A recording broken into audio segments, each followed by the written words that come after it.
L'annonce du CTRI s'est répandue comme une traînée de poudre, car si cet acte est salué par l'opinion, elle a pour objet d'améliorer la situation économique du Gabon. Une situation économique plutôt morose. Pour les experts, cette décision forte de sens du président de la transition vise à réduire le train de vie de l'État. C'est donc une très bonne chose, ne fût-ce que par le geste, et en réalité par ce que ça peut permettre de réaliser comme dépenses, ne fût-ce que pour ceux qui sont retraités, ceux qui attendent des pensions, qui ont des pré-pensions depuis 3, 4, 5 ans.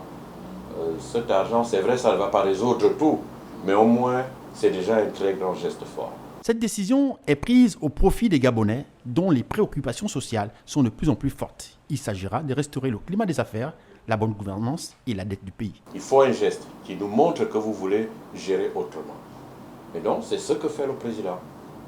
On va gérer autrement nos ressources publiques. C'est ce geste d'abord qu'il va falloir faire. C'est une manière de montrer aux bailleurs de fonds que nous n'allons plus gérer de la même façon. Pour relancer l'économie, on a besoin de ressources financières. Donc, le prochain budget devrait être un signal fort aux bailleurs de fonds. Un signal fort. Il nous faut nous-mêmes résoudre les problèmes, par exemple, des PME. Ce sont les PME qui relancent l'économie. Or, si nos PME ne peuvent même pas avoir accès au marché public, nos PME vont mourir. Si la relance de l'économie du pays à court, moyen et long terme est la raison principale de cette action, l'ensemble des responsables des différentes institutions nommées récemment est appelé à suivre cet exemple.